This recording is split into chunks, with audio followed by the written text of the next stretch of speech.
저희가 오늘 저희 그 웨비나를 좀 색다른 곳에서 좀 해가지고요. 조금 근데 굉장히 여기 중앙대학교 내에 있는 스튜디오인데 굉장히 좋습니다. 근데 도와주시는 분이 없어서 저희 전공의 선생님들이랑 우리 스텝 선생님들이 아주 고생이 많으십니다. 조금 그 좀 저희가 조금 매끄럽지 못한 점이 있어도 좀 양해 부탁드리겠습니다. 두 번째 저는 이제 중앙대학교 저 흑석동병원 서울병원에서 그 척추를 담당하고 있습니다. 송광섭이라고 하고요. 이분은 이제 척추 세션인데 척추 질환 치료 나도 해보자 이렇게 되고요. 저희랑 이제 저희 중앙대학교에서 같이 근무하는 함대웅 교수랑 권병택 교수 두 분께서 이제 아주 자세하게 여러분들 입장에서 강의해 주실 거라고 생각이 됩니다. 우선 첫 번째는 함대웅 교수님 토픽인데요. Diagnosis and Surgical Treatment of Osteoporotic Vertebral Compression Fracture and 홈멜 디지즈로 강의해 주시겠습니다. 네, 부탁드립니다. 네, 안녕하십니까. 저는 중앙대학교 병원 정형외과에서 척추분과로 근무하고 있는 함대웅이라고 합니다. 네, 오늘 제가 말씀드릴 내용은 이제 외래와 진료실 환경에서 흔히 접할 수 있는 이제 골다공증성 척추골절의 진단과 치료 그리고 예후에 대해서 좀 말씀드리고자 하고 어떤 경우에 수술적 치료가 필요하고 저희가 현재 선택할 수 있는 수술적 옵션이 어떤 것이 있는지에 대해서 간략하게 말씀드리도록 하겠습니다. 네, 먼저 시작하기 전에 이제 저희가 골다공증에 대해서 잠깐 짚고 넘어가 보면 우리가 골다공증을 검사하고 치료해야 되는 가장 중요한 이유는 골절을 예측하고 그리고 예방하는 것입니다. 그래서 잘 알고 계시는 것처럼 이제 환자의 T스코어가 마이너스 2.5 이하일 때를 저희가 골다공증이다라고 정의를 하게 되는데 요즘은 이제 현재 나온 가이드라인에서는 T스코어가 2.5 이하인 환자를 하이 리스크로 정의를 하고 그보다 더 많은 위험 인자가 있는 환자들, 예를 들면 T스코어가 마이너스 3.0 이하이거나 이전에 골절 과거력이 있는 환자이거나 그리고 지난 1년 이내에 골다공증성 골절이 있는 환자의 경우는 추가적인 골절이 발생할 가능성이 굉장히 높기 때문에 베리 하이 리스크라고 분류해서 구별을 하고 있습니다. 저희가 이렇게 구별을 하고 있는 이유는 먼저 이제 이렇게 리스크가 높은 환자에서 특히 한번 골절이 발생하면 1년 이내에 재골절이 발생할 가능성이 적게는 5배까지 높다고 알려져 있기 때문입니다. 이렇게 높아진 골절률은 시간이 지날수록 3년, 4년 이후에도 그 차이가 계속 유지되기 때문에 골다공증을 적절한 시기에 진단하고 치료하는 것이 환자의 골절을 예방하는 데 매우 중요하다고 할 수 있겠습니다. 또한 이제 골다공증 골절이 발생을 하면 특히 힙프랙처는 이제 오버롤한 사망률이 남자의 경우에는 20%까지 높게 보고되고 있기 때문에 반드시 예방과 치료가 중요하다고 할 수 있겠습니다. 먼저 저희가 시작하기 전에 제 케이스를 하나 좀 보고 넘어가시겠습니다. 65세 여자 환자분이시고 처음 내원하셨을 때 당시 BMD가 마이너스 2.7로 뭐 베리하이 리스크로 분류되는 환자는 아니었습니다. 환자분은 이제 타병원에서 이제 두 레벨 퓨전을 시행을 받았던 분이고 처음에 RN 레벨을 시행을 했고 리비전을 하면서 스크루를 뺀 다음에 4, 5번에 인터바디 퓨전이 돼 있는 상태였습니다. 이 환자를 이제 이 환자를 이렇게 두 레벨 위로 이제 퓨전을 더 시행을 했었고요. 네, 이제 이 환자가 어, 그 시행했던 레벨 하나 위에서 다시 디스크가 터져서 다른 선생님이 한 레벨을 위로 더 올리셨습니다. 수술 직후의 사진인데요. 근데 이제 아직 여기 보시면은 이제 스테플러가 있는 걸 보시면 수술 후에 2주가 채 지나지 않았는데도 가장 윗레벨에서 프랙처가 발생한 것을 볼 수 있습니다. 이때 당시 선생님께서 수술하실 때도 이제 환자의 골질이 나빴는지 시멘트까지 사용했던 것을 보실 수 있고 여기 자세히 보시면 이전에 고정했던 레벨 페디클 스크루 주변에서도 루즈닝 소견이 같이 관찰됩니다. 이 환자는 수술하고 2주 이내에 새로운 골절이 발생했는데요. 당시에는 이제 아나볼릭 에이전트를 쓰면서 보존적 치료를 하셨었는데 이 환자가 계속 팔로업이 되면서 수술한 레벨이 망가지기 시작했습니다. 앉아있거나 일어서면은 이제 부러진 레벨 기준으로 아주 심각한 카이프시스가 진행이 됐었고 이로 인한 인트랙터블한 페인이 있어가지고 계속 병원에 내원을 하시는 상태셨습니다. 네, 이분이 이제 누워서 CT를 찍으면 이렇게 허리가 뒤로 펴지는 것을 확인하실 수 있고요. 이 환자를 제가 이제 윗레벨 한 4레벨 위로 다시 올려서 수술을 했었는데요. 이렇게 한 1년 정도 유지가 되셨는데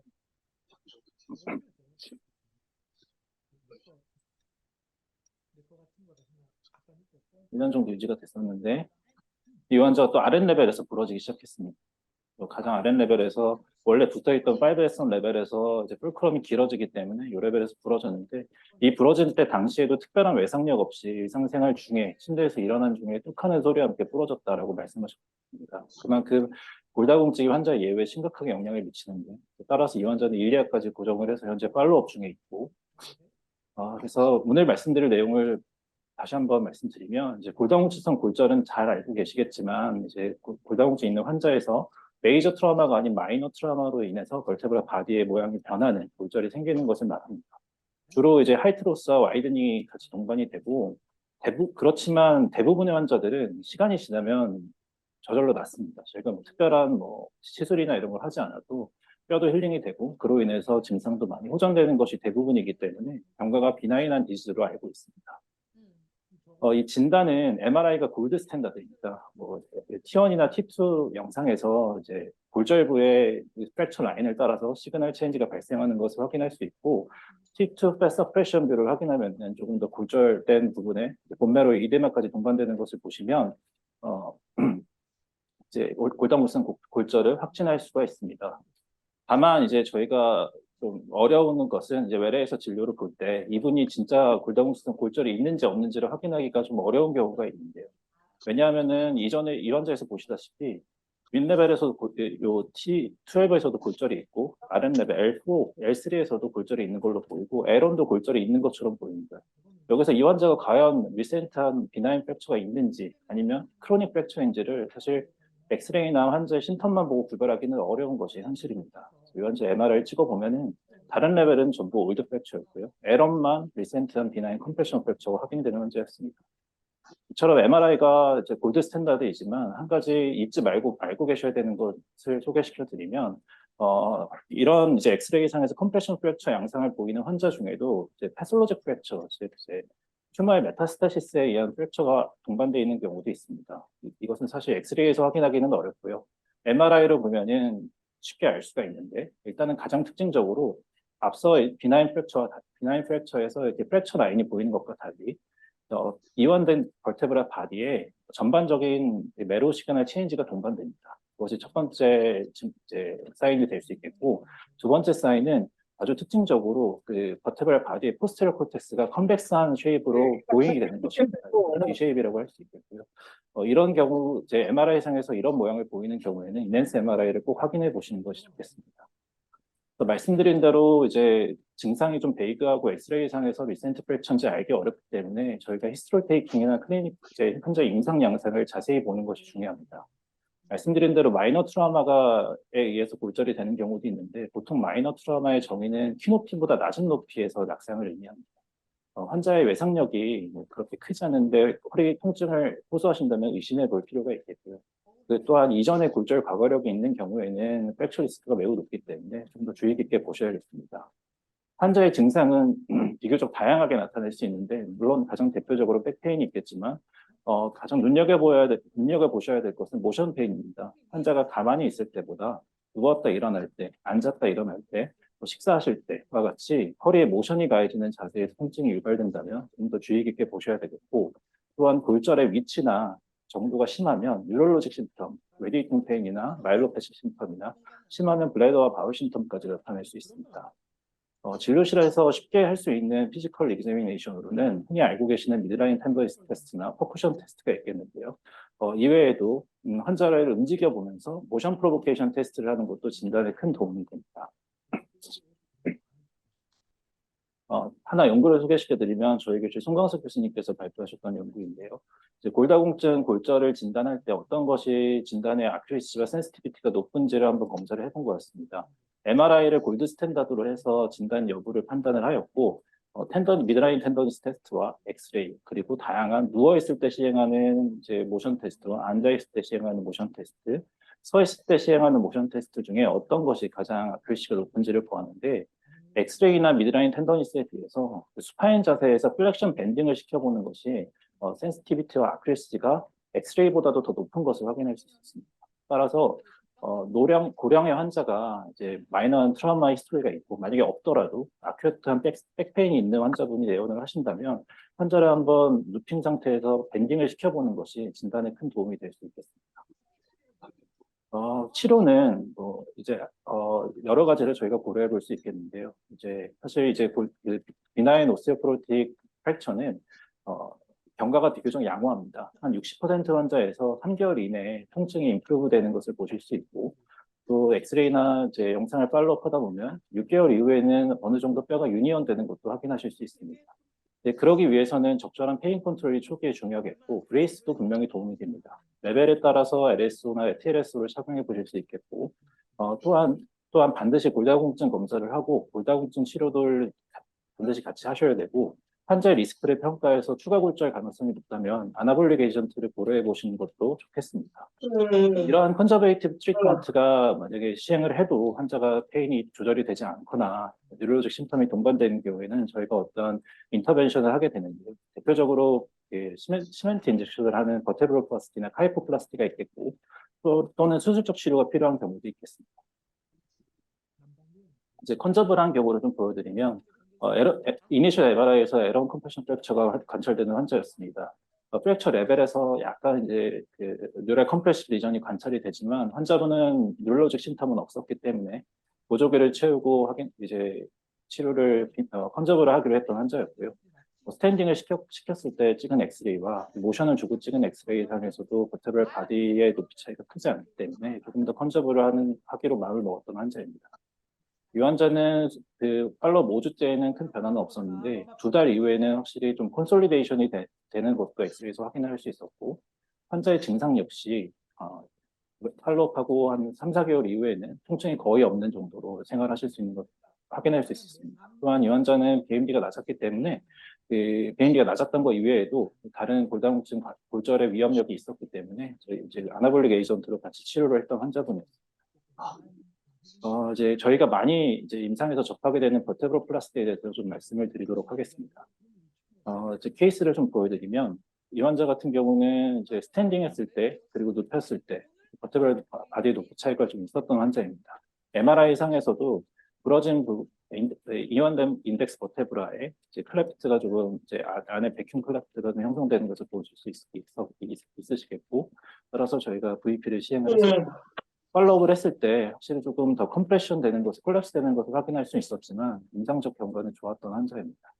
이 버테브로 플라스티는 사실 2주 이제 저희가 보험 기준을 살펴보면 먼저 2주 이상의 적극적인 보존적 치료를 먼저 시행을 해야 됩니다. 그런데도 심하게 통증이 지속되는 경우에만 인정을 해주고 있고 몇 년 전에는 이제 고령의 환자나 다른 동반 질환에 있는 환자의 경우는 보존적 치료를 함에도 이제 워낙 합병증이나 이완율이 높기 때문에 조기에 시행할 수 있는 것을 인정해 주도록 고시 기준이 변하기는 했습니다. 그렇지만 이제 인디케이션은 잘 살펴보고 해야 되는데 왜냐하면 다음과 같은 여러 부작용이 합병증이 발생할 수 있기 때문입니다. 먼저 시멘트 리키지를 간략하게 보여드리면 엑스레이 상에서 뒤로 시멘트가 새는 것은 흔하게 볼 수 있습니다. 엑스레이 상에 이렇게 보여도 CT를 찍어보면은 이 환자 같은 경우는 포라멘으로 시멘트가 아주 꽉 리키지가 됐던 환자였는데요. 뉴럴 포라멘이나 센트럴 캐널로 시멘트가 리키지 되는 경우에는 신경학적 증상을 일으킬 수 있기 때문에 주의를 해야 되고 아니면 비너스, 앞쪽에 있는 비너스 플렉서스가 척추 주변에는 많기 때문에 베인을 따라서 IVC를 타고 팔모너리 아토리 엠볼리즘은 시멘트 엠볼리즘을 일으키는 경우도 있습니다. 아주 작은 시멘트 엠볼리즘 같은 경우는 보존적 치료를 해도 되겠지만 큰 이제 엠볼라이가 있는 경우에는 오픈하트 서저리를 받아야 되는 경우도 있기 때문에 인젝션에 주의를 해야 되겠습니다. 그리고 또한 이 시멘트는 앞쪽에 이제 안테리어 서포트를 충분히 줄 수가 없기 때문에 이 시멘트를 시행한 다음에 시간이 지나면 한두 달 정도 지나면 이렇게 카입시스가 진행되는 경우도 있습니다. 그런 카입시스를 막을 수 없다라는 단점이 있겠고 또한 이 영상을 보시면 시멘트 시술 직후에는 잘 들어간 것처럼 보이지만 4개월 이후에 플렉션 익스텐션 MRI를 찍어보면 시멘트의 높이가 다릅니다. 뒤쪽으로 익스텐션을 시킬 때는 시멘트가 더 펴지죠. 이처럼 시멘트가 골절된 부분에 잘 이제 붙지는 않고 시멘트가 안에서 노는 경우가 있습니다. 그런 것 때문에 좀 인디케이션을 잘 잡아야 되겠고 또한 이제 말씀드린 대로 안테리어 서포트가 안 되기 때문에 이제 이런 카입시스가 교정이 안 되고 지속적으로 뒤쪽으로 뉴럴 컴프레션이 된다면 리비전 서저리를 시행해야 되는 경우도 종종 있습니다. 그리고 요거는 제 외래에 왔던 환자였는데요. 이 환자처럼 이제 비어있는 백큐ම් 클래프트에 이제 타병원에서 시멘트 시술을 하고 오셨고 근데 이것이 시간이 지나도 계속 통증이 지속되고 그 옆구리 쪽으로 레디에이팅 페인을 호소하셔가지고 엑스를 찍어봤는데 구부렸을 때 이 환자 같은 경우 익스텐션이 통증 때문에 제대로 안 되는 환자였고요. 익스텐션을 그래도 그나마 했을 때도 3-4mm 정도 버테블 하이트의 차이가 있었던 환자입니다. 이 환자를 MRI 찍어봤을 때 안쪽에 클레프트까지 시멘트가 충분히 차 있지 않은 것을 확인할 수 있고 또한 이제 포라멘 쪽으로도 이제 포라멘 스테노시스가 해결이 안 됐던 환자분이었기 때문에 이 환자 같은 경우는 수술적 치료를 했던 환자입니다. 서지컬 트리트먼트에 대해서 이제 말씀을 드려야 되는데 이제 저희 고시 기준을 보면 골다공증 골절의 치료 기준은 조금 이제 객관적으로 써 있지는 않습니다. 다 적절한 치료 방법에도 불구하고 심한 통증이 장기간 지속되고 또는 변형이 진행되는 경우로 정의를 하고 있는데요. 일단은 이제 오늘 말씀드릴 쿤멜에 대해서 간략하게 설명을 드리면 쿤멜 디지즈는 사실 1895년에 이제 쿤멜이라는 사람이 이제 미니멀 스파이널 트라우마 이후에 발생한 콜랩스로 이제 처음에 명명을 한 질병입니다. 이 이후로 이제 그 척추 골절 이후에 인트라버테브랄 슈도 아스로시스, 가관절이 생기거나 AVN이 생기거나 프랙처 논유닛이 생기거나 또는 버테랄 바디 안에 이제 백큐ම් 클레프트가 확인되는 경우를 저희가 쿤멜 디지즈라고 명명을 하고 있습니다. 다양한 터미놀로지가 쓰이고 있고요. 여기 CT 영상에서 보시는 것처럼 버테브랄 바디 안쪽에 에어 덴시티가 이렇게 보이는 경우를 쿤멜 디지즈라고 할 수 있겠습니다. 사실 이 쿤멜 디지즈 앞서 말씀드린 대로 대부분의 골다공증 골절 환자는 그 특별한 치료 없이 물론 이제 보존적 치료를 잘 한다면 잘 낫지만 이 중에서 문헌에서는 한 7에서 13% 정도가 골절 부위가 붓질 않아서 쿤멜 디지즈로 이완된다라고 알려져 있습니다. 논유니언이 생기거나 백큐ම් 플래프트가 생기거나 AVN이 생기는 경우가 있겠습니다. 아래 영상을 보시면 저희가 이제 버테브랄 바디의 논유니온 여부를 확인을 하려면 환자의 환자의 척추에 저희가 모션 스트레스를 줘야 합니다. 그래서 가장 많이 사용하는 방법이 스탠딩 상태에서 플렉션 영상과 익스텐션 영상을 촬영을 하는 것입니다. 근데 이렇게 골절이 이완된 환자에서 충분한 모션을 주기가 어렵습니다. 다들 많이 보셔서 아시겠지만 환자가 서 있기도 힘들어하는 환자에서 충분히 플렉션을 시키고 익스텐션을 시켜서 양질의 영상을 얻기 어렵기 때문에 저희가 요즘 하고 있는 방법은 일단 스탠딩에서 라테랄 영상을 찍어서 그라비티 포스를 가해서 이제 버티블 바디의 모양을 확인을 하고 환자를 천장을 보고 수파인 포지션을 눕혀서 트랜스 라테랄로 영상을 찍는 것입니다. 그러면 버티블 바디가 이제 땅에 누우면서 환자가 저절로 익스텐션 모션 스트레스를 받기 때문에 이 버티블 바디의 논유니언 여부를 저희가 어느 정도 간접적으로 아마 판정을 할 수가 있습니다. 그래서 이 환자들 같은 경우는 처음에 골절됐을 때보다 훨씬 더 이제 조절되지 않는 인트랙터블 페인을 호소합니다. 모션 페인이 아주 심해서 앉거나 서 있을 수도 없고 제 오른쪽 동영상에서 보시는 것처럼 부축이 없으면 일어나 앉기도 힘들어하십니다.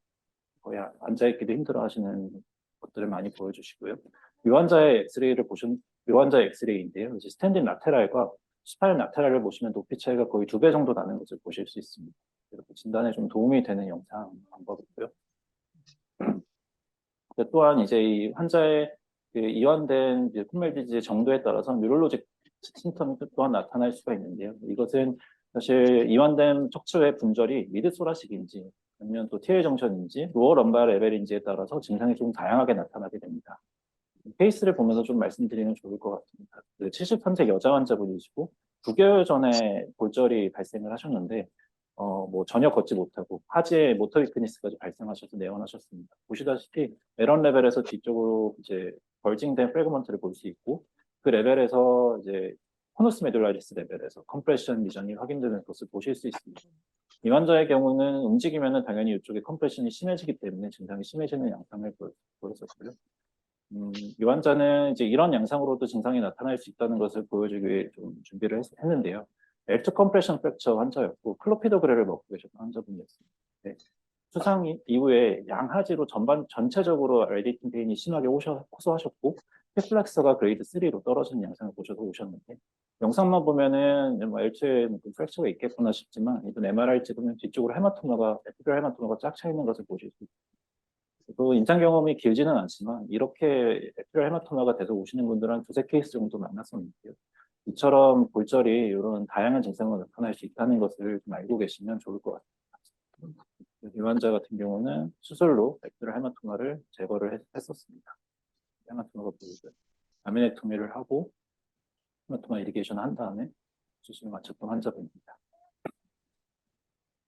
아까 말씀드렸던 것처럼 위쪽 레벨에서는 주로 마이엘로패시 심텀이 생길 수가 있는데 로어 넘버 레벨에서는 다르게 나타납니다. 79세 남자 환자분이시고 이 환자는 오른쪽으로만 시비한 레디에이팅 페인, L3 더마토모로 레디에이팅 페인만 호소하셨는데 마찬가지로 서 있거나 앉아 있기를 힘들어하셨습니다. MRI를 찍어보면은 이 뼈가 안 붙은 것을 확인할 수 있고 이분 또한 6개월, 골절되고 6개월 만에 내원을 하셨습니다. 이 뼈가 안 붙으면서 인스테빌리티가 생기고 그로 인해서 포라멘 아주 심한 포라미나 스테노시스가 확인됐던 환자분입니다. 이런 환자의 경우에는 이쪽으로 포라민을 넓혀주는 수술을 해야 돼서 치료를 했던 환자입니다. 이제 이완된 분절이 3, 4분절이기 때문에 이쪽에 인터바디 퓨전을 했었고 한 레벨 위로 펼쳐된 레벨 하나의 위까지 고정을 했던 환자분입니다. 그래서 사실 콧멜 디지즈도 환자분이 톨러러블하고 인스테빌리티가 심하지 않다면 컨저브를 해도 된다라는 문헌도 많습니다. 인터벤션으로 이제 버터블 플라스틱가 도움이 된다라는 얘기도 많지만 이제 사실 병원에 내원하실 정도로 증상이 심한 분들 같은 경우는 서지컬 트리트먼트를 고려해야 되는 경우가 많습니다.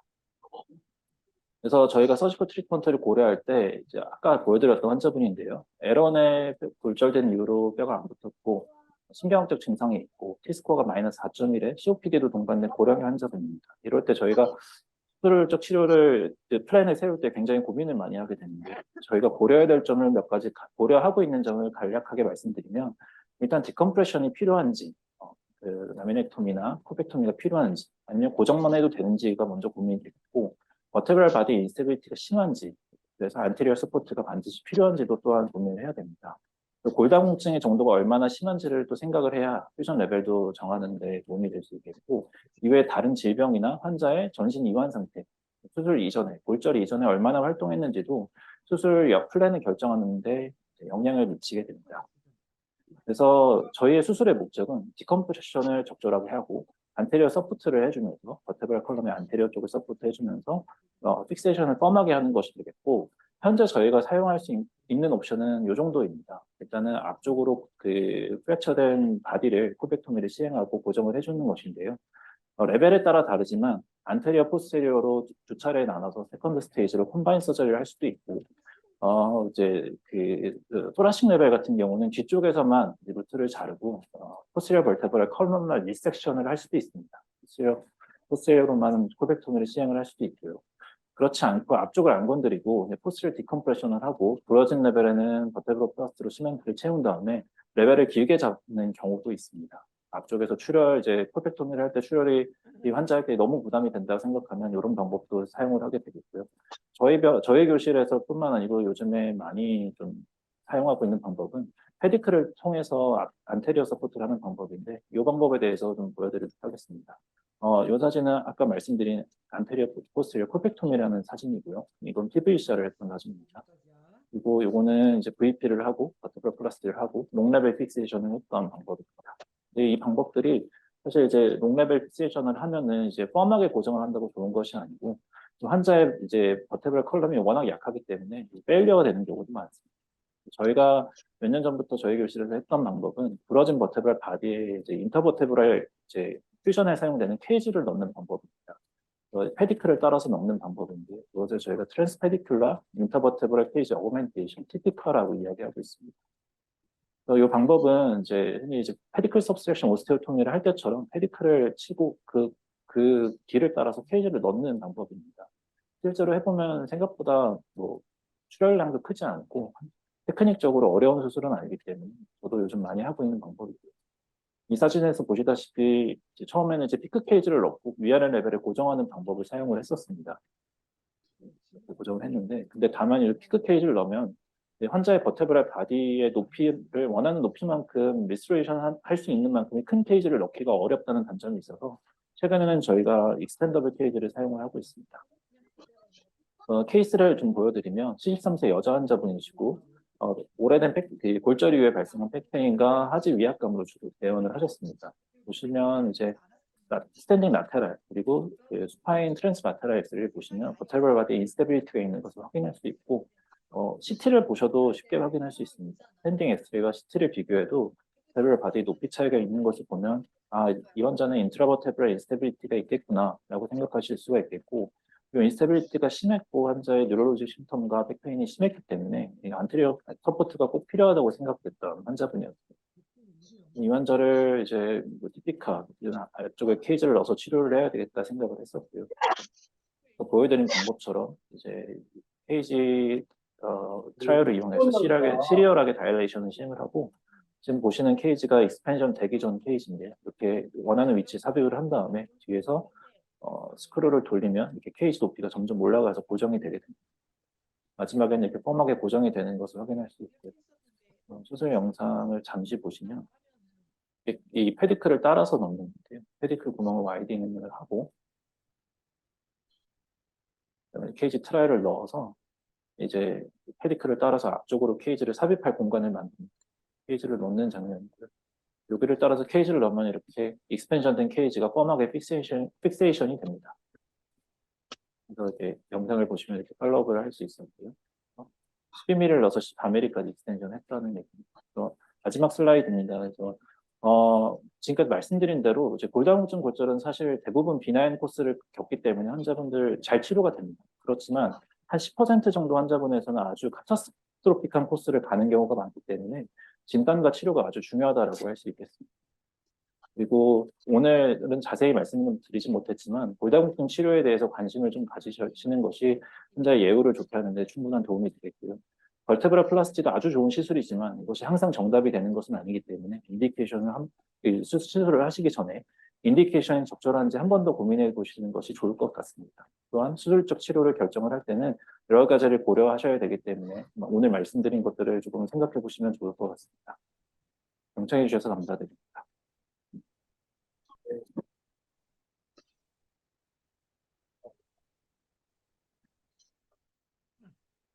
다음 연제는 이제 목 주변, 그러니까 소노가이드 스파이널 인젝션을 이용한 목 주변 통증 치료. 그래서 그 권벽택 교수님께서 강의해 주시겠는데요. 우리 권 선생님은 올해 9월부터 저기 중앙대학교 광명병원에서 이제 근무를 시작하셨습니다. 저희 가족 되신 지가 얼마 안 되셨는데 그 이제 원광대학교를 졸업하시고 거기서 이제 1년 척추 펠로우 하시고 분당서울대학교 병원에서 또 1년 펠로우 하시고 명지병원에서 한 3년 정도인가요? 뭐 계시다가 또 오신 분이고 워낙 뭐 그 이런 스파이널 인젝션에 대해서 여러 가지 경험이 많으신 분이라서 아마 오늘 좋은 강의가 될 것 같습니다. 네, 강의 부탁드리겠습니다.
예, 다시 말씀드리겠습니다.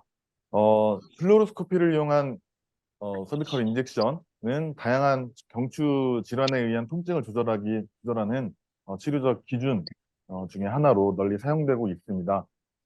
심평원 자료를 기준으로 살펴보았을 때도 지난 10년 동안 국내에서 시행된 경추 신경 차단술의 건수가 매년 계속 지속적으로 증가하고 있는 것을 알 수 있습니다.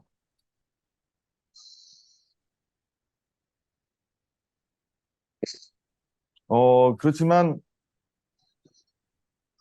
그렇지만 이제 라디에이션을 지속적으로 쐬야 한다는 점에서 일단 수익자의 어떤 한풀한 어떤 결과들이 보고가 되고 있는데요. 납장갑을 낀다 하더라도 손에 지속적으로 라디에이션의 데미지가 있기 때문에 입을 수 있기 때문에 당연 피부암과 같은 카타스트로픽한 상황들이 발생할 수가 있는 것으로 알려져 있습니다. 그리고 경추의 경우에는 신경 너브 루트 주변으로 다양한 혈관들이 주행을 하고 있고 이런 부분들에서 어, 헤마토마라든지 그런 상황들이 발생했을 때 가는 것이 뉴럴로직한 어떤 신경적 증상이 발생할 수가 있고 심한 경우에는 사망까지도 이를 수 있기 때문에 어떻게 보면 좀 공포의 영역, 미지의 영역의 중에 하나로 남아있는 경우도 있게 되는 것 같습니다. 실제로 언론 보도를 통해서 보시는 바와 같이 좀 경추 신경 차단술 후에 좀 안 좋은 상황에 의해서 고생하시는 선생님들의 소식을 좀 들을 수가 있는 경우도 있는 것 같습니다.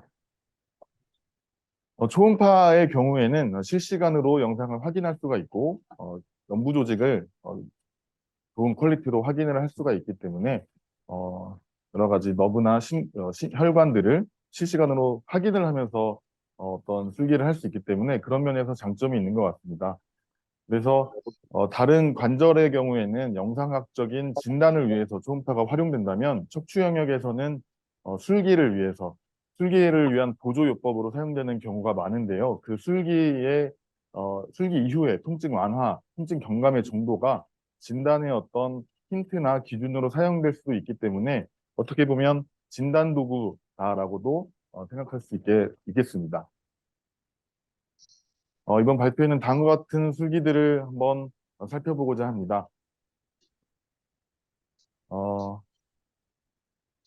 인젝션을 하는데 중요한 것은 다음과 같이 서페이스 아나토미를 정확하게 잘 아는 것, 익숙하게 아는 것이 생각보다 중요한.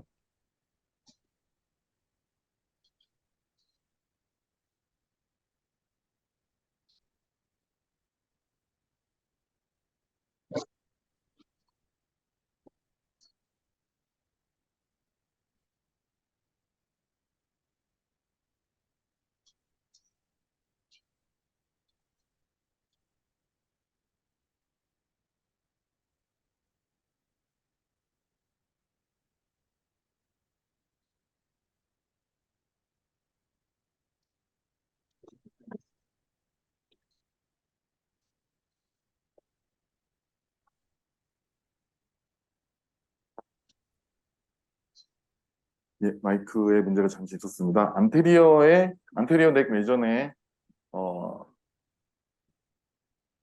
네, 아나토미로는 다음과 같이 가장 중요한 SCM 머슬이 있겠고요. 그리고 하이오이드 본, 사이로이드, 그리고 크리코이드 카틸리지가 랜드마크로 활용될 수 있겠습니다.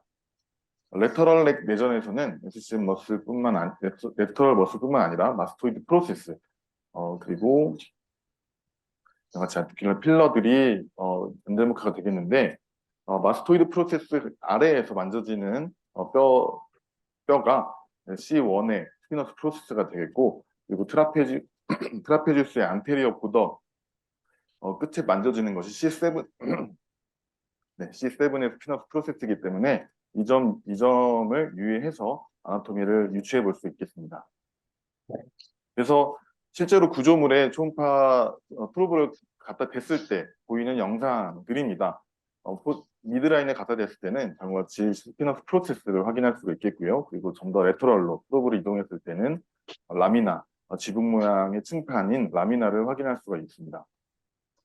그리고 프로브를 다음과 같이 트랜스버스로 돌려서 레터럴 내전을 갖다 댔을 때는 다음과 같이 스피너스 프로세스와 라미나, 그리고 파셋, 그리고 여러 가지 구조물들을 확인할 수가 있습니다.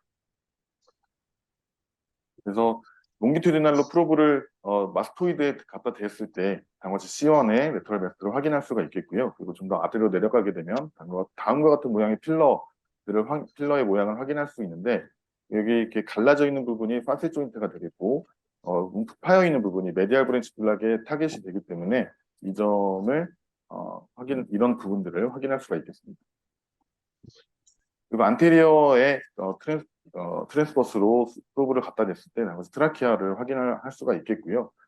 그리고 좀 더 레터럴로 프로브를 이동했을 때 캐로티드 아터리라든지 너브 루트를 확인할 수가 있습니다. 그럼 구체적인 스파이널 인젝션들이 어떤 상황에서 적응증에 해당되는지를 살펴보도록 하겠습니다. 먼저 셀렉티브 너브 루트 블락입니다. 전형적인 더마톰을 따라서 아래로 뻗쳐서 내려오는 라디에이팅 페인이 있는 경우에 시행을 할 수가 있겠고요.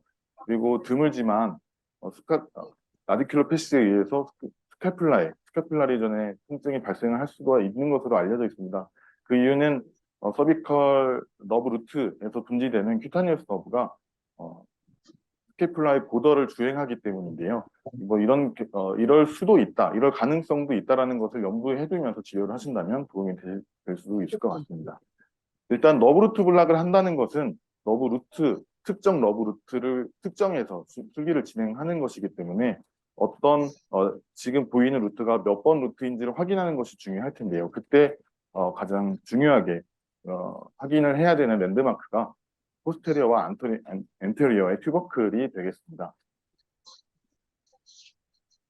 일단 C7의 경우에는 안테리어 튜버클이 없이 포스테리어 튜버클만 존재하는 것이 특징이 되겠습니다. 일단 포스테리어 튜버클을 확인을 했다면 거기서 이게 너브 루트의 좀 더 구체적으로 확인하고 싶다 하신다면 도플러를 켜서 너브를 확인하신다면 너브 루트를 그 소변에 있는 너브 루트를 확인할 수가 있으시고요. 그리고 그 위로 상방으로 프로브를 옮겨서 안테리어 튜버클이 더 날카롭고 높게 나와 있는 분절이 확인되신다면 거기는 C6가 되겠습니다. 그리고 C5는 다음과 같이 안테리어와 포스테리어가 쌍둥이처럼 똑같은 높이로 관찰이 되겠고요. 그리고 C4의 경우에는 카로티드 아터리의 바이포케이션을 확인할 수가 있는 특징이 있습니다. 그래서 한 분절을 확인한 경우에는 수면에서 인플레인 테크닉을 이용해서 미드를 진행을 해서 너브 주변에 인젝테이트를 뿌려주면 술기가 완성이 되겠습니다. 그리고 다음과 같이 리퍼드 페인이 넥 주변에 있는 것으로 판단이 된다면 통증의 원인을 확인하거나 아니면 통증 경감을 직접적으로 달성하고 하기 위해서 파셋 블락 또는 메디얼 브랜치 블락을 시도할 수가 있는데요. 파셋을 확인하는 방법은 다음과 같이 트랜스버스로 확인하는 방법도 있고 방금 앞서 보여드린 바와 같이 롱티디널 뷰로도 확인을 할 수가 있기 때문에 파셋 조인트를 레터럴 에리어에서 확인을 한 이후에 그 부분을 타겟으로 인젝션을 하면 되겠고요. 메디얼 브랜치 블락 같은 경우도 필러를 타겟으로 인젝션을 시행할 수가 있겠습니다. 그래서 후면에서 필러를 확인하고 필러를 타겟으로 니드를 진입을 해서 인젝테이트를 뿌려주면 메디얼 브랜치 블락이 진행이 되겠습니다.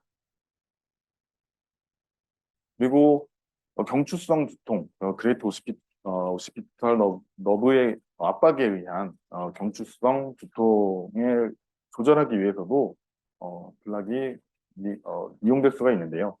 경추에 어떤 불편한 통증을 동반한 후두부와 측두부의 통증이 있는 경우에는 이런 두통의 원인을 확인하고 또 해결하기 위한 동시에 발생하기 위해서 이제 시행할 수 있는 술기입니다. 프로브를 C2의 스피너스 프로세스와 C1의 트랜스퍼스 프로세스를 가로지르도록 위치시키면 다음과 같이 라미나 위로 머슬의 층을 볼 수가 있는데요. 먼저 라미나 바로 위에 있는 오블리쿠스 캐피티스 임페리어 그리고 그 상단에 있는 세미파이널리스 캐피티스 그 두 머슬의 사이 이 머슬 플레인에 그레이트 오시피털 너브가 주행을 하기 때문에 여기서 이제 너브를 확인을 하고 인젝션을 정확하게 하는 것도 방법이겠지만 이 머슬 플레인에 적당한 양의 인젝테이트를 넓게 뿌려서 너브가 전체적으로 인젝션의 영향력 아래에 있게끔 하는 것이 또 효과적일 수 있겠습니다. 그래서 다음과 같이 임플레인 테크닉을 이용해서 인젝션을 하면 정지성 두통의 확인과 조절을 동시에 기대할 수 있겠습니다. 실제로 C6 블락을 시행하면서 같이 메디얼 브랜치 블락까지 한 영상을 준비해봤습니다. C7 그리고 C6 안테리어가 더 높고 날카롭게 확인되는 C6 그리고 더 안테리어와 포스테리어가 비슷한 높이로 보이는 C5를 확인을 한 이후에 C6로 내려와서 이 포스테리어 튜버클을 타겟으로 이들을 진입을 해서 너브 주위로 인젝테이트를 주입을 하다 보면 너브 주변으로 이렇게 약물이 퍼지는 것을 확인을 할 수가 있고요. 그리고 바늘을 완전히 빼지 않고 조금만 한 이 정도만 뺀 상태에서 필라를 타겟으로 다시 니들을 진입을 해서 인젝션을 조금 더 진행을 한다면 메디알 브랜치까지 함께 진행을 할 수가 있습니다. 그래서 라디큘러 패시얼 리포드 페인이 같이 공존하는 것으로 생각되는 환자에 대해서는 다음과 같이 함께 인젝션을 진행을 할 수가 있겠습니다. 다음으로는 소라식 스파인에 시행할 수 있는 인젝션을 준비를 해봤습니다. 소라식에 발생하는 통증은 굉장히 비특이적인 경우가 많고 진단이 어렵기 때문에 정확한 진단을 하기가 어려운 경우가 많습니다. 다음과 같은 양상의 리포드 페인이 발생할 수 있다고 보고되고 있지만 연구마다 양상이 많이 다른 부분이 있고 그 원인을 명확하게 규명하기가 쉽지 않은 것 같습니다. 그렇지만 앞서 함대영 교수님께서 발표하신 컴프레션 프랙처라든지 아니면은 OIL에 의한 너브 컴프레션 등에 의해서도 소라식의 통증이 생길 수가 있기 때문에 이런 통증의 원인을 확인하고 또 마찬가지로 해결하기 위해서 이런 술기들이 활용될 수 있을 것 같습니다. 소라식에 활용될 수 있는 술기도 굉장히 다양하게 있고 인터코스탈 러브 블락이라든지 아니면 메디얼 브랜치 블락 이런 것들도 시행할 수 있겠지만 흉추에서는 특이적인 TPVS 즉 이제 소라식 파라이버테브랄 스페이스라는 해부학적인 특징이 있기 때문에 통증 조절에 많은 장점이 있는데요. 일단 TPVS라 함은 소라식 버테브라 척추 주변에 있는 이 삼각형의 원뿔 모양의 구조입니다. 그래서 센트럴에서 페라페럴로 주행하는 대부분의 신경이 이 공간을 주행해서 지나가기 때문에 이 공간에 인젝테이트를 주입을 했을 때 유니레터럴하게 멀티레벨로 강력한 통증 완화를 기대할 수 있기 때문에 이런 부분들이 통증 조절의 영역에서 많이 활용이 되고 있습니다. 그래서 초음파를 통해서 다음과 같이 트랜스버스 프로세스 그리고 립 그리고 이렇게 슬라이딩을 지속적으로 하고 있는 플루라를 확인한 이후에 이 삼각형의 공간에 니들을 진입해서 인젝션을 시행을 하면 되겠는데요. 그렇지만 그 아래는 플루라가 있고 조금 더 깊이 지나가면 캐널로 바늘이 들어갈 수 있기 때문에 뮤모소락스나 헤모소락스 그리고 인트라세칼 인젝션의 위험성이 여전히 존재합니다. 그래서 이런 점들을 보완하기 위해서 최근에 나온 개념이 일렉트로스파인 플레인 블락입니다. 여러 가지 이 시술의 목적은 TPVS 블락과 동일합니다. 그렇지만 TPVS 이 공간에 직접적으로 니들을 진입시키는 것이 목적이 아니라 트랜스버스 프로세스를 타겟으로 해서 일렉트 스파인 플레인에 인젝테이트를 뿌리는 것이 목적이 되겠습니다. 그래서 TPVS 공간이 아니라 TP를 기준으로 해서 인젝션을 시행을 할 경우에 그 인젝테이트가 넓게 퍼지면서 간접적으로 약물이 퍼지는 것을 기대하는 수식이 되겠습니다. 그렇게 하기 위해서는 인젝테이트 양 자체가 넉넉하게 꽤 많이 필요한데요. 이거는 사실 마취과에서 처음 이제 보고된 수식이 되겠고 수술을 또라식 유방 수술이나 또라식 수술 후에 포스트오피 페인 조절을 위해서 처음 보고된 수식이 되겠는데 ESP의 블락을 했을 때 TPVS 블락과 거의 동일한 정도의 인젝테이트의 어떤 확산 확인할 수 있었고 또 최근 들어서 그 통증 조절 영역에서 많이 보고되고 있는 그런 술기 중에 하나인 것 같습니다. 그래서 차이가 있다면 이 TPVS가 아니라 TP에 인젝션을 시행하기 때문에 바늘 끝을 확인을 할 수가 있고 TPVS에 들어가게 되면 니들 끝을 확인하기가 어려운 경우가 있는데 TP의 바늘을 얹기 때문에 바늘 끝이 어디에 있는지 정확하게 확인한 상태에서 인젝트를 진행할 수가 있고 그런 면에서 좀 더 안전성이라는 부분에서 좀 더 안심하면서 술기를 진행할 수가 있게 되는 것 같습니다. 그래서 ESPB를 통증 조절의 영역에서 시행한 연구는 사실 아직은 많지 않습니다. 그렇지만 2018년도에 발표된 논문에 의하면 어퍼스라시 그러니까 T2나 T3에 ESPB를 시행하였을 때 TPVS뿐만 아니라 서비컬에도 인젝테이트가 넓게 퍼지는 것을 확인할 수가 있었고 이것이 C3 러브 루트까지도 영향을 미쳤다라는 보고가 있었습니다.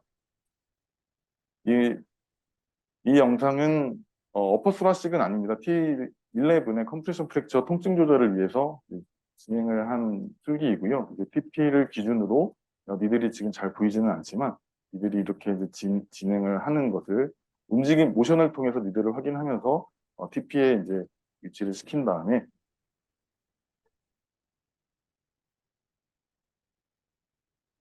인젝션을 시작하면 다음과 같이 인젝테이트가 이 공간에서 이렇게 퍼지는 것을 확인할 수가 있습니다.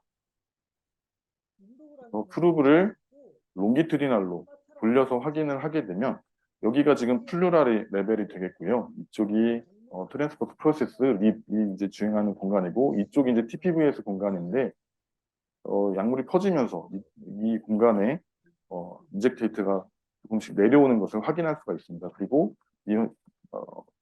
역시 이 환자의 경우도 만족스러운 통증 완화를 얻을 수가 있었습니다. 케이스입니다. 이런 환자들은 아마 선생님들께서도 이렇게 경험해 보셨을 거라고 생각합니다. 이렇게 견갑부의 통증을 주소로 내원을 하셨고 환자분께서는 그 날개뼈 끝 쪽으로 깊숙한 곳에 계속 아파서 일병원 저병원에서 주사를 여러 번 했는데도 계속 아프다라고 말씀을 하셨고 목도 뻐근하게 아프다라고 하시고 엑스레이를 봤을 때 서비컬의 스폰딜로시스도 확인할 수가 있었습니다. 근데 그래서 어떤 치료를 해드릴까 고민을 하다가 결국 T6, 7, 8의 메디얼 브랜치 블락에 의해서 흉추 질환에 의한 통증은 아닐 것이다라는 좀 단서를 얻을 수 있었기 때문에 그렇지만 서비컬의 루트를 특정할 수는 없었기 때문에 T3의 ESPB를 해서 전반적으로 브로드하게 인젝테이트를 퍼뜨리는 것을 의도했고 인젝션 후에 증상 호전 양상을 보여서 서비컬 워크업을 진행하면서 추후 이제 치료 플랜을 논의 중인 이제 환자가 되겠습니다. 그래서 발표를 정리를 해보자면 초음파를 이용한 이제 경추의 질환 부위의 어떤 인젝션은 생각보다 안전할 수 있다라는 것입니다. 이 목적으로 너브에 정확하게 인젝션을 하려고 하다 보면 여러 가지 사고가 날 가능성이 있는데 앞서 말씀드린 대로 너브 자체가 아니라 너브가 존재하는 머슬 플레인, 이렉트로스파인 플레인이라든지 아니면 인터스칼렌 플레인 뭐 이런 쪽에 넓게 인젝테이트를 뿌린다라는 생각으로 인젝션을 진행을 한다면 초심자분들께서도 사고의 우려 없이 인젝션을 시행할 수 있으리라 생각합니다. 이상으로 발표 마치도록 하겠습니다. 경청해 주셔서 감사합니다. 네, 감사합니다. 두 분 강의 마치셨고요. 좀 짧게 이제 디스커션하는 시간을 저희가 질문을 많이 해주시면 좋은데 이게 줌에 조금 한계가 좀 있어서 필요하시면 뭐 남겨주시면 제가 전달해서 말씀드리겠습니다. 함대웅 교수님한테 질문이 들어왔는데 그 시멘트 인젝션 시 컴플리케이션 예방을 위한 노하우가 어떤 거예요? 뭐 여쭤보시네요. VP나 뭐 카이포플라스티나 이런 거 하실 때 다른 개인적인 리키지를 예방하기 위한 노하우가 있으신지 아니면 다른 컴플리케이션을 예방하는데 뭐 염두에 두시는 프로시저가 있으신지 답변 부탁드립니다. 네. 좋은 질문 감사드립니다. 그래서 저보다 경험 많은 선생님들도 많으시겠지만, 제가 제일 일단 처음으로 중요하게 생각하는 것은 인디케이션입니다. 환자의 버테블 바디가, 환자의 증상이 바디 안에 이제 어느 정도 공간이 있어서 생기는 증상이고, 그 공간에 시멘트를 채울 만한 것이 있는지를 먼저 판단하는 것이 중요하겠고요. 근데 왜 그러냐면, 예를 들어 버테블 바디가 이미 콜랩스가 돼서 플라너가 되어 있는 환자 같은 경우는 시멘트를 주입하는 것이 큰 의미가 없고, 그리고 새는 경우도 많습니다. 그리고 또 제가 또 중요하게 생각하는 것은 시술 전에 꼭 저는 랩을 합니다. CBC랑 CRP-ESR을 하는데, 이제 고령의 환자분들 같은 경우는 증상이 대이가기 때문에 이제 인펙션이 같이 동반되어 있는 경우도 많습니다. 이유 모르는 인펙션이죠. UTI가 그쪽으로 가는 경우도 있고요. 정말 이유 없이 프랙처 된 것처럼 단순한 프랙처처럼 보이지만 그것이 인펙티브 스펀들라이티스가 같이 있는 경우도 있습니다. 그럴 경우에는 시멘트를 주입을 하게 되면 아주 캐타스트픽한 결과를 유발하기 때문에 아무리 이제 꼭 잊지 않고 랩은 꼭 확인하고 시행을 하는 편이고요.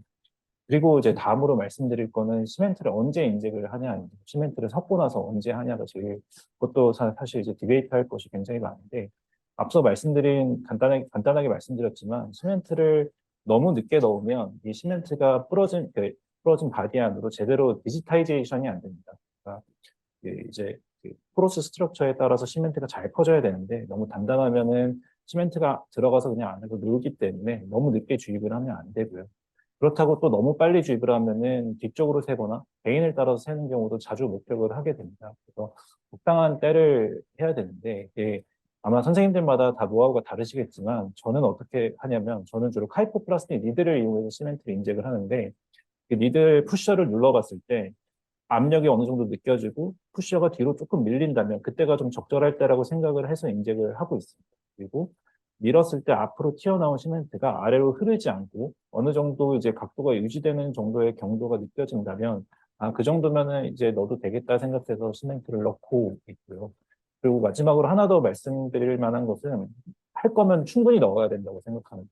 충분히 많은 양을 넣어서 그 비어있는 클랩트에 꽉 채워야 이것이 그래도 어느 정도 스테빌리티를 유지할 수 있지. 그냥 뭐 1cc, 2cc 정도 넣고 새는 것 같으니까 뒤로 빼고 그러면 오히려 컴플리케이션은 더 유발할 수 있기 때문에, 안 되면 양쪽 페디클을 이용해서라도 가능한 많이 넣는 것이 좋겠다라고 생각을 하고 있습니다. 이상입니다. 네, 충분히 답변이 되셨을 것 같고요. 권 선생님한테, 권 교수님한테 질문이 들어왔는데, 소노 가이드 ESPB와 시암 가이드 PMBB의 차이점. 아마 아까 말한 이렉트 스파이나 플랜 블록 하는 거 말씀하시는 거랑, 일단 시암으로 이제 MBB 블럭을 아마 의미하시는 것 같은데, 뭐 쪽에 따라 다르지만 이거 두 개의 차이가 있을까요? 뭐 어떻게? 제 생각에는 이제 개념은 다르지만 결과는 크게 다르지 않다라는 생각도 듭니다. 일단 ESPB, 그러니까 일렉트로스파인 플레인 블락 같은 경우에는 일단 슬기의 타겟 자체가 머슬 플레인이 되겠습니다. 그렇지만 소라식의 메디알 브랜치 블락 같은 경우에는 일단 경추나 요추의 메디알 브랜치 같은 경우는 메디알 브랜치가 본을 컨택하면서 주행을 하기 때문에 그 본을 타겟으로 인젝션을 하면 브랜치 블락을 블락할 수 있고 메디알 브랜치를 블락할 수 있다라고 생각을 할 수가 있는데, 로어 소라식의 경우에는 메디알 브랜치가 본에 컨택하지 않고 머슬 사이로 주행을 하기 때문에 클래식한 어떤 개념적인 부분에서 소라식 메디알 브랜치 블락은 사실 테크니컬적으로 쉬운 건 아닌 것 같습니다. 그렇지만 메디알 브랜치 블락을 한다라는 것이 결국에는 그 너브가 주행하는 그 주변으로 인젝테이트를 넓게 뿌려준다라는 개념으로 생각했을 때는 어느 정도 일맥상통하는 부분이 있겠습니다만, 실제로 처음에 의도하는 부분이 머슬 플레이냐 아니면 메디알 브랜치이냐 라는 점에서의 차이가 있을 것 같고요. 그리고 실제적으로 이 술기들의 효과, 통증 완화 효과에 대한 연구는 사실은 아직 진행된 게 없습니다. 그래서 이런 부분들은 저희들이 더 열심히 해야 될 부분들일 것 같고요. 그래서 결과는 유사할 수 있지만 개념과 어떤 타겟이 다르다라고 다시 한번 정리를 해볼 수 있을 것 같습니다. 네. 그, 그리고 이게 이제 뭐 저는 ESP 블럭이라는 거를 해본 적은 없는데 그 뭐 경추, 흉추, 요추에 다 쓰는 방법이죠. 일단은 개념적으로는 이게 TPVS로 약물을 소라식에만 주로. 소라식에서 네. 먼저 네. 시작된 그러면 소라식의 뭐 테크니컬하게 그러면 그 소라식 벌테브라의 트랜스버스 프로세스 팁을 찾아서 그 팁에 터치를 하시는 건가요? 예, 예. 트랜스퍼스 프로세스 때 미드를 음. 이렇게 터치를 하면 사실은 인젝테이터가 잘 들어가지 않는데 거기서 1~2mm 정도 뒤로 뺀 상태에서 인젝션을 하게 될 경우에 영상을 통해서 인젝테이터가 퍼지는 것을 확인할 수 있습니다. 네. 시간이 이제 거의 9시가 돼서 네. 두분 좋은 강의 감사드리고요. 저희 특별한 질문이 없어서 그 두 번째 척추 세션을 여기서 마치려고 합니다. 하여튼 늦은 시간까지 감사합니다. 네.